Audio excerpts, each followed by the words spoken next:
सभी को नमस्कार। आज का ये वीडियो है प्रेमानंद जी महाराज के ऊपर। हालांकि मैं तो उन्हें इस लायक समझता नहीं कि उनकी कोई समीक्षा की जाए, क्योंकि कोई बौद्धिक बात वो कभी करते नहीं है। पर मैं क्या करूं, लोग मुझे उनके वीडियोज भेजते हैं समीक्षा के लिए, तो उनकी खातिर मैं उनके लिए कर देता हूं। जबकि प्रेमानंद महाराज खुद ही इस बारे में बता चुके हैं कि वो 10-11 साल की उम्र में ही साधु बन गए थे, तो कोई एजुकेशन उनकी कभी हुई नहीं है।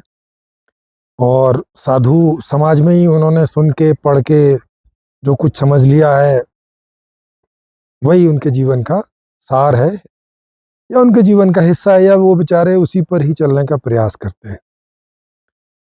तो उनके जिस वीडियो की यह समीक्षा, उसका लिंक आपको यहाँ ऊपर आई बटन में मिल जाएगा, तो वहाँ से देख सकते हैं। शॉर्ट वीडियो है जिसमें वो कुछ भी बोल रहे हैं, मतलब ऐसा बोल रहे हैं कि पहले वही खुद जो बोल चुके हैं उसी उसी की काट हो जाती है, उसी के विपरीत हो जाता है।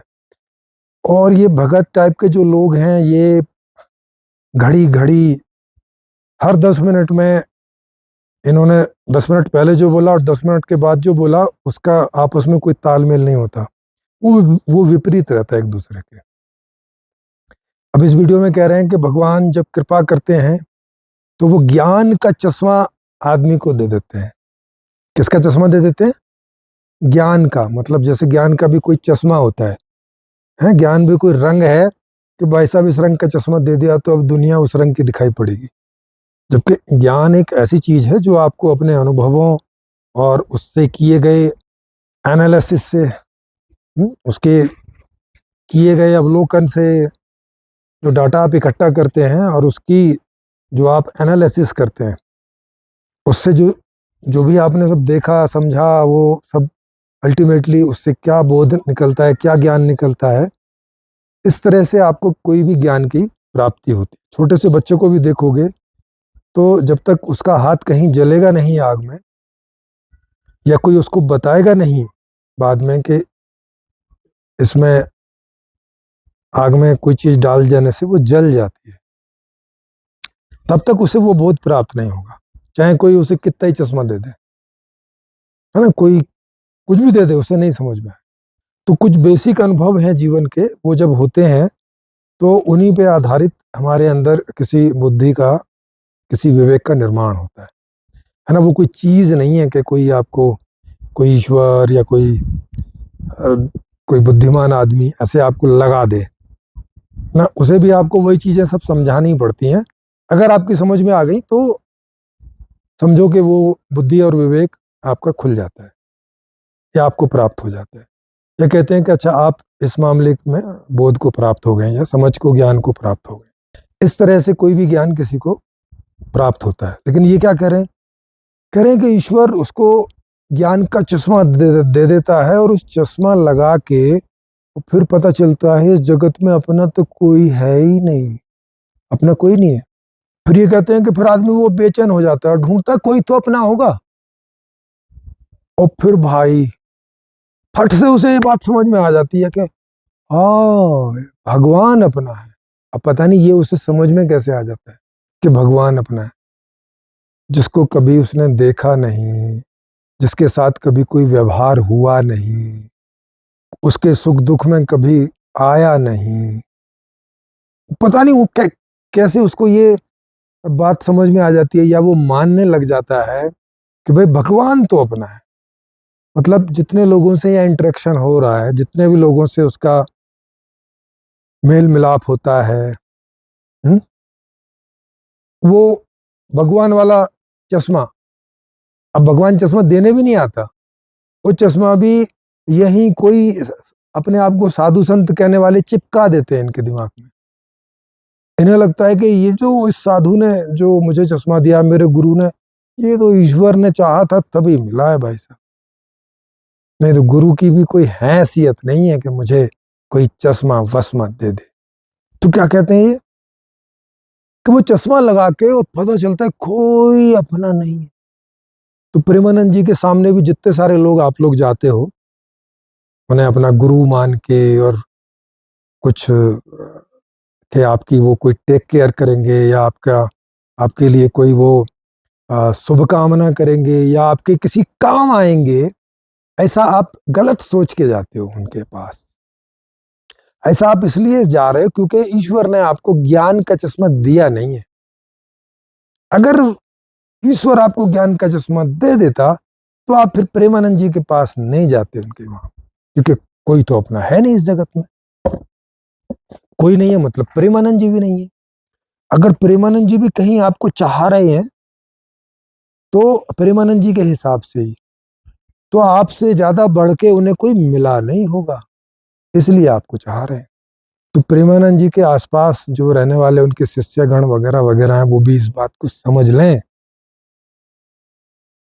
कि प्रेमानंद जी जो आपको कुछ वरीयता देते हैं वो इसलिए क्योंकि आप उनकी सेवा फेवा कर रहे हो, उनका गुणगान करते हो लोगों में, इसलिए वो आपको तवज्जो दे रहे हैं। नहीं भाई, वो आपके हैं नहीं, कुछ भी नहीं है।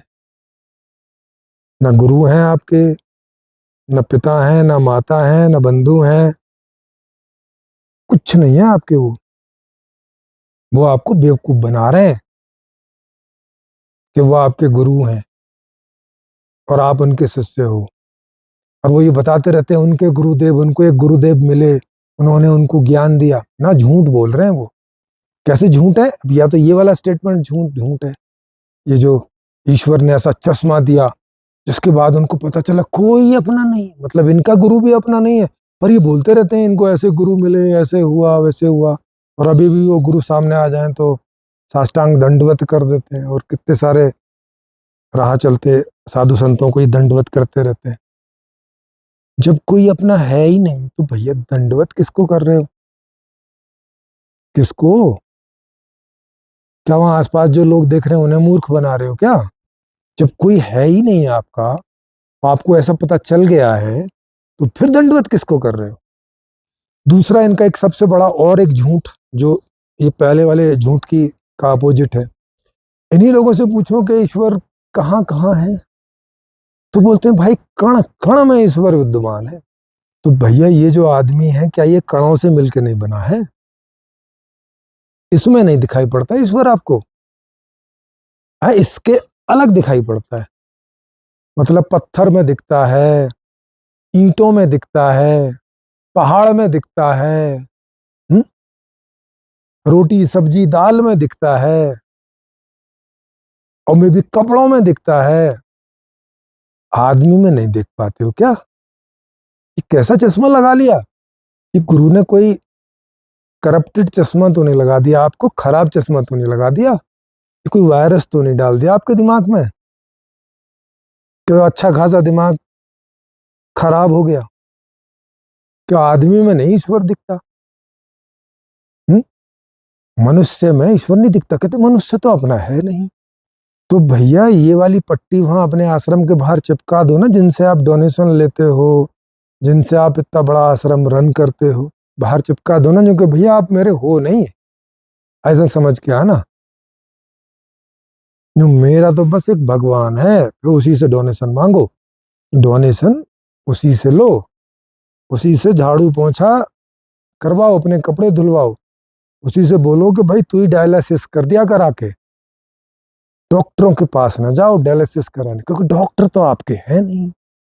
हुँ? वो आपके कौन लगते हैं? गुरु आपका है नहीं, घर वाले आपके है नहीं, बंधु बांधव कोई है नहीं, शिष्य कोई है नहीं, जो भी लोग वहां आपके दर्शन करने आते हैं वो कोई है नहीं, जब आप परिक्रमा करते हो लोग दर्शन कर रहे होते हैं वो कोई आपके है नहीं। भाई साहब, यहाँ एक पट्टी लगा के चलो, क्योंकि मेरा कोई भी नहीं है, मुझे ईश्वर ने एक ऐसा चश्मा दिखा दे दिया है कि मुझे कोई अपना नहीं दिखता। तुम सब पराये हो, दूसरे हो, मतलबी हो, स्वार्थी हो, ऐसी एक पट्टी लगा के घूमो।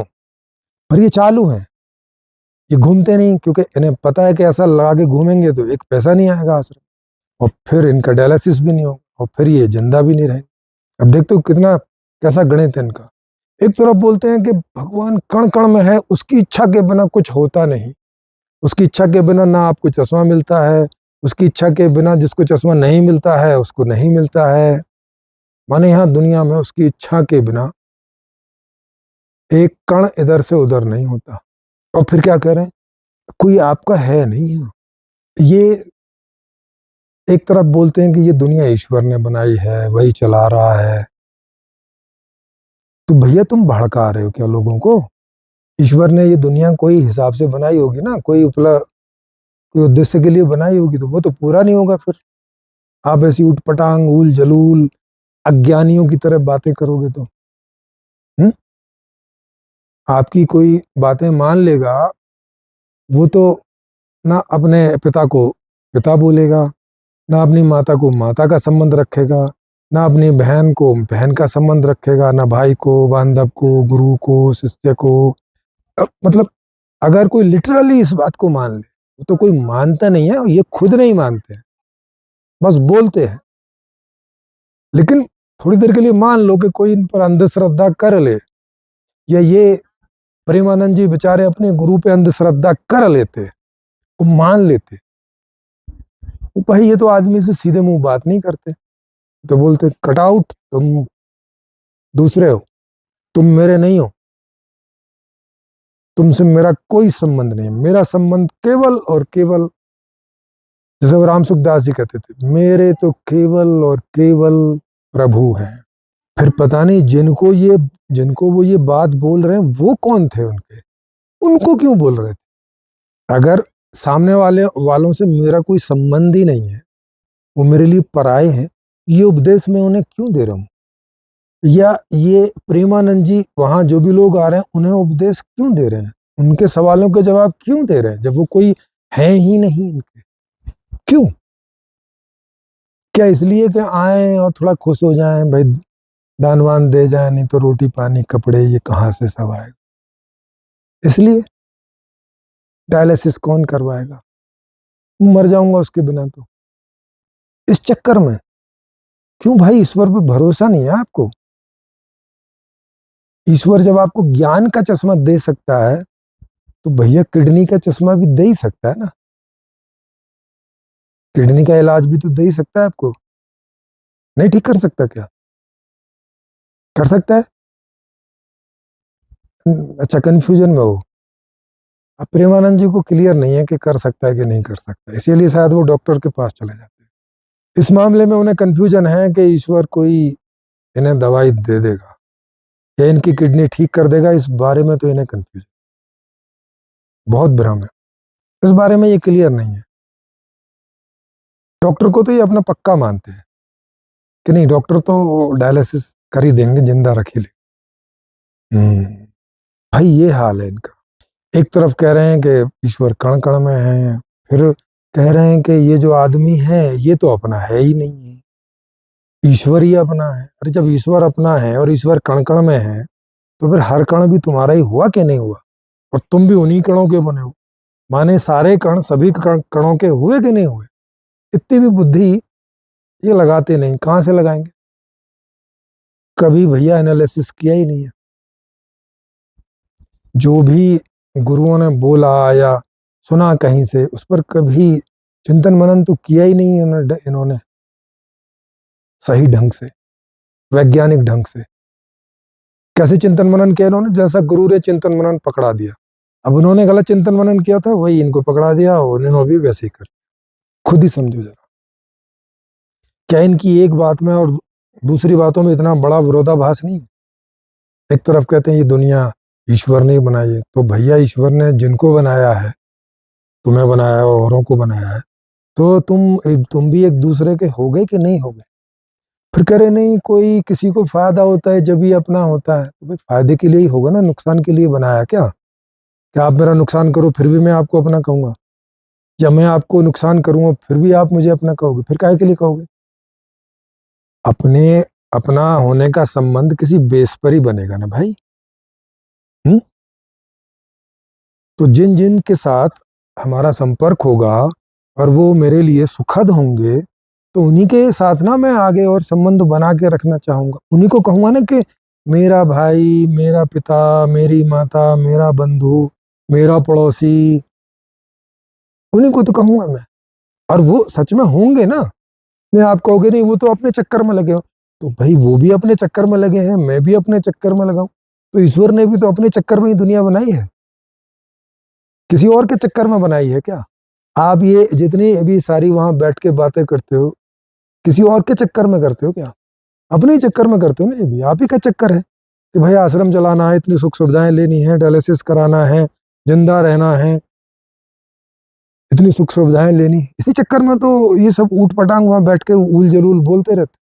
और कोई जरा सा क्वेश्चन कर दे ढंग का से तो चुप हो जाते हो, चुप, मौन हो जाओ, नहीं तो पोल पट्टी खुल जाएगी। ये कहते रहते अपने दूसरे वीडियो में कि भाई अगर कोई आपकी बात ना समझो तो मौन हो जाओ, समझ लो कि वो आपकी बात नहीं समझ सकता है। ये नहीं सोचते ये कि भाई तुम खुद नहीं समझ रहे हो, तुम जो समझे बैठे हो अपने गुरु के बताए वो अज्ञान है, ज्ञान नहीं है। वो अज्ञान का चश्मा है, ज्ञान का चश्मा आपको नहीं मिला। अभी आप अज्ञान के चश्मे पर ही बैठे हो और वहां बैठकर ऐसी ऊल जलूल बातें किए चले जा रहे हो। अच्छा, ये बातें जितने भी वो लोग सुन रहे होंगे जो अब इनकी बातों को ऐसे ही बिना एनालिसिस के ले रहे होंगे, उन्हें उन्हें मेरी बातों से थोड़ा बुरा लगेगा, है ना? तो एक्चुअल में मुझे प्रेमानंद जी से कोई लेना देना नहीं है, क्योंकि ये बात सही है कि हर आदमी अपने सुखद के लिए ही सच भी बोलता है और जरूरत पड़े तो झूठ भी बोलता है। तो प्रेमानंद जी भी वही कर रहे हैं और ठीक ही कर रहे हैं। आज की दुनिया में भाई इतने सारे लोग चोरी लुटेरा और इतना सब करके धन लूट रहे हैं, और अगर झूठ बोल के धन मिल सके तो क्या बुरा है? तो ये सारी बात है। लेकिन चूंकि मैं एक दार्शनिक हूँ, एक ज्ञानी हूँ, तो ये मेरी इच्छा भी है और मेरा काम भी है। मैंने खुद ही चुना है इस काम को कि पीछे का जितना भी अज्ञान है, मैं उसमें से जितना भी जान गया हूँ, तो उस अज्ञान का निवारण करके और उसकी जगह ज्ञान की स्थापना कर जाऊं, ताकि आगे आने वाली पीढ़ियां या मेरे बाद और मेरे समय के जितने भी लोग हैं जो भी इन्हें सब सुने समझें, वो इन अज्ञान से बाहर निकल आए। क्योंकि इनकी वजह से उनके जीवन में बहुत दुखद घटनाएं घटती हैं। सबसे बड़ी दुखद घटना तो ये घट जाती है कि जो इन लोगों के इन उपदेशों को सीरियसली ले लेता है या थोड़ा भी सीरियसली ले लेता है, तो उसका अपने घर वालों से संबंध अच्छा नहीं रहता, क्योंकि वो किसी एक ऐसे काल्पनिक भगवान की कामना करने लगता है या ऐसा मानने लगता है कि कोई कहीं है ईश्वर और बस वही मेरा है और बाकी ये सब तो मेरे हैं नहीं। तो वो फिर उनके साथ अपनत्व का व्यवहार नहीं कर पाता। हालांकि संबंध है उनका, खाना वो उन्हीं से ले रहा है, कपड़े उन्हीं से ले रहा है, जॉब उन्हीं के साथ कर रहा है ना, पैसे की भी कमाई उन्हीं से ले रहा है। एक अकेला आदमी क्या पैसे कमाए जब तक दूसरों के साथ किसी व्यवहार में नहीं आए। माने यहाँ जितने भी सारे व्यवहार हैं सब पूरकता में चल रहे हैं, एक दूसरे के साथ चल रहे हैं, एक दूसरे के बिना चल नहीं सकते। लेकिन मान्यता ऐसी रखनी कि ये तो मेरा नहीं है, ये तो मेरा नहीं है, ये तो मेरा नहीं, ये तो कंपनी मेरी नहीं है, ये तो मैं जहाँ काम कर रहा हूँ मेरा नहीं है, ये मेरा नहीं है, ये तो बेटा मेरा नहीं है, ये तो पत्नी मेरी नहीं है। फिर ऐसा मानने वाला आदमी उन लोगों के साथ कैसा व्यवहार करेगा, कैसा व्यवहार करेगा? फिर तो वो अपने चक्कर में रहेगा बस कि मुझे रोटी मिल रही है तो ठीक है। ऐसा नहीं करेगा कि उनको भी मुझसे कुछ चाहिए, तभी ना वो मेरे साथ संबंधित होंगे। इस सत्य को वो जान नहीं पाता, जैसे प्रेमानंद जी इस सत्य को नहीं जान पाए कि भाई एक आदमी और दूसरे आदमी के बीच में तभी कोई संबंध संभव होता है जब उन्हें एक दूसरे से कुछ लेना अथवा देना हो, तभी ना वो इंटरेक्शन करेंगे एक दूसरे के साथ। अदरवाइज तो काहे के लिए? भाई कोई भी प्रकार का कंफर्ट, कोई भी प्रकार का सुख एक दूसरे से मिले, उसी की अपेक्षा में ही तो कोई संबंध एग्जिस्ट करेगा। आप सो कॉल्ड ईश्वर या जो आपका काल्पनिक आपने सोच लिया है, उस ईश्वर की कल्पना भी तो अपने स्वार्थ में ही कर रहे हो ना, अपने कंफर्ट में ही तो कर रहे हो कि वो आपको यहाँ दुनिया के दुखों से हटाएंगे, और जन्म मरण से हटाएंगे और अपने किसी ऐसे लोक में रखेंगे जहां आपको दुख नहीं होगा और सुखी सुख होगा और आनंद ही आनंद होगा, यही सोच के तो आप संबंध बना रहे हो ईश्वर के साथ। अगर इसकी आपको जरूरत ना हो, आपको मुक्ति की जरूरत ना हो, यहाँ आपको दुख ना हो, यहाँ आपको सारे सुख मिलें, तब ईश्वर के साथ आप कोई संबंध बनाओगे? नहीं बनाओगे, बनेगा ही नहीं। आप जितनी मर्जी कोशिश कर लीजिएगा, बन ही नहीं पाएगा, क्योंकि जिससे कुछ लेना नहीं, जिसको कुछ देना नहीं, उसके साथ क्या संबंध बने? पॉसिबल ही नहीं है। तो जिस संबंध को यहां आप कह रहे हो कि ज्ञान का चश्मा लगा के सब पराये दिखते हैं, भैया उस ज्ञान के चश्मे से आप जिसको ईश्वर मान रहे हो वो भी तो, वो पराया नहीं दिखता आपको? वो भी तो पराया है। यहाँ लोगों के साथ जो आप संबंध बना रहे थे, या आपसे कोई दूसरे लोग संबंध बनाते हैं, वो किसी अपेक्षा में ही तो बनाते हैं। जैसे अभी कोई आपके पास आता है तो ये सोच के आता है कि पता नहीं शायद ये किसी ज्ञान को उपलब्ध व्यक्ति, क्योंकि आप ऐसा बोल रहे हैं कि आपके ऊपर, कि आपको ठसक है कि आप राधा रानी के भगत हैं, ऐसी कोई ठसक है आपको, है ना? आपने बोला कि ठसक, ऐसी ठसक होनी चाहिए, ऐसा अहंकार होना चाहिए कि राधा रानी मेरी है और मैं उनका हूं, टाइप का। तो राधा रानी को आप जो अपना बनाए हुए हो, तो अपने किसी स्वार्थ में बनाए हुए हो या काय के लिए बनाए हो? इसी चक्कर में ना कि भाई वो आपकी एप्लीकेशन लगा दें कृष्ण भगवान के यहाँ, है ना? आप अपने आप को कोई योग्य तो मानते नहीं हो, आप अपने आप को नीच मानते हो, पापी मानते हो, है अयोग्य मानते हो, और आपको ऐसा लगता है कि राधा रानी इतनी मूढ़ है ना, इतनी नासमझ है कि कोई उससे जाके ऐसे करके बोल दे, हे राधा रानी कृष्ण भगवान से थोड़ी सी सिफारिश कर दो ना, अब वो कर देंगी। और फिर भगवान भी इतने नासमझ हैं, यही धंधा खोल रखा है उन्होंने कि बस जिसकी राधा रानी प्रशंसा कर दें तो बस मैं उसको मुक्त कर दूंगा। क्या यही सारा व्यापार करने के लिए ईश्वर ने ये दुनिया रची है? पर ये नहीं सोच पाते। जिस बात को ये ज्ञान का चश्मे से लोगों को पराया कर रहे हैं, उसी चश्मे से तो ईश्वर भी पराया हो जा रहा है। क्योंकि भैया आप तो वहां भी संबंध अपने अपने चक्कर में ही बना रहे हो ना, तो फिर यहां बनाने में क्या प्रॉब्लम थी? इसको नेगेटिव रूप से क्यों ले रहे हो कि यहाँ कोई आपका नहीं, कोई आपको तभी तक प्यार कर रहा है जब तक उसको आपसे बेहतर नहीं मिल जाता। तो भैया आप भी तो यही काम कर रहे हो कि आप जब तक लोगों को प्यार कर रहे थे, जब आपको लगा कि इनसे बेहतर तो भगवान है, ये लगा है नहीं, कहीं पे आपको कोई मिला नहीं है, पर आपको लगा ऐसे ही ख्याल में कि भाई ये भगवान तो सबसे बेहतर है, तो आपने इन सब को छोड़ के और उससे संबंध बना लिया।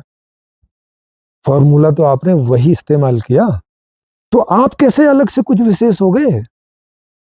आप कहाँ ठीक पथ पे चल रहे हो, सही रास्ते पे आप कहाँ चल रहे हो? आप भी तो उसी रास्ते पे चल रहे हो जिसकी भर्त्सना कर रहे हो, जिसका विरोध कर रहे हो कि भाई हम अपने अपने चक्कर में एक दूसरे के साथ में संबंध बनाते हैं, एक दूसरे को अपना मानते हैं। तो वही उसी चक्कर में तो आप भी ईश्वर को अपना मान रहे हो, तो फॉर्मूला तो वही हुआ। जो लोग इस बात को सुन रहे हैं उन्हें ये बात समझ में आ रही है कि ये लोग कैसा हलवा बना के रखते हैं, कैसी खिचड़ी बना के रखते हैं जो ना उठाई जाए, ना रखी जाए, ना खाई जाए, ना ख्याली खिचड़ी। बस वहां बैठ के वो राधा रानी को ऐसे देखते रहते हो, आंखों से आंसू निकलते रहते। आंखों से आंसू क्यों निकलते हैं? क्योंकि राधा रानी ने अभी तक इनकी सुनी नहीं है, इनको मुक्ति दी नहीं है, तो रोते रहते हैं, हे राधा रानी कर देना प्रशंसा, कर देना सिफारिश, मैं अभागा, नीच, कुकर्मी, अत्याचारी, बलात्कारी, पता नहीं क्या क्या समझते होंगे अपने आप को। मतलब दुनिया का ऐसा कोई अपराध नहीं होगा जो अपने आप में नहीं देखते होंगे कि भाई मैंने इस जन्म में नहीं तो पिछले जन्मों में तो किया ही होगा, टाइप का। सोचो जरा, क्या ईश्वर कोई माता पिता जैसा है क्या कि उसकी कोई संतान नालायक भी हो तो पर चलो संतान ही है ना मेरी, चलो भाई पार कर देते हैं, चल भाई तू रोटी खा ले। और बल्कि माता पिता भी उसकी दो संतान हो, एक एक नालायक हो और एक लायक हो, तो वो भी लायक का ही ज्यादा ख्याल करते हैं। नालायक को तो ज्यादा से ज्यादा रोटी पानी खिला के भगा देते, बोल चल तू जिंदा रहे उतना ही बहुत है, बस खाना पीना खाता रहे। उसको वो जगह कैसे दे देंगे जो एक लायक बेटे को देते हैं? कैसे दे देंगे? सोचो जरा, ईश्वर कैसे दे देगा फिर?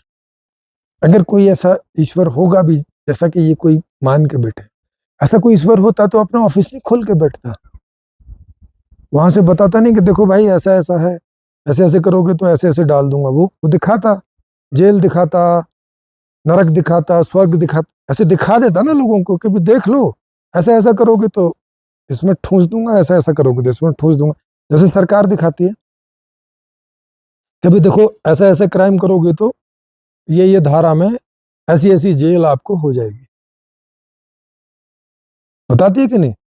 और रोज मुकदमे चल रहे हैं और रोज जो है लोग जेलों में भरे पड़े, कोई भी आदमी कभी भी जाके जेल में देख सकता है, दिखाती है कि नहीं?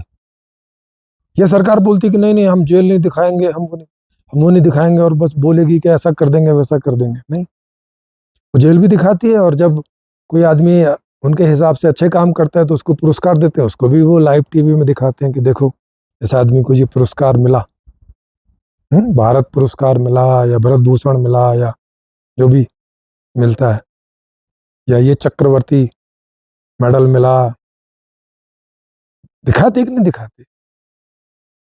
तो जिस ईश्वर की बात कर उसका कुछ भी है क्या? कहीं भी कुछ भी है? सब ख्याली पापड़ है। ये कहना से ये नहीं कहते कि भाई तुमने ये इतनी दुनिया बनाई है, भाई इसमें से दुख हटा दो यार। दुनिया को तो ये अपना समझते ही नहीं ना।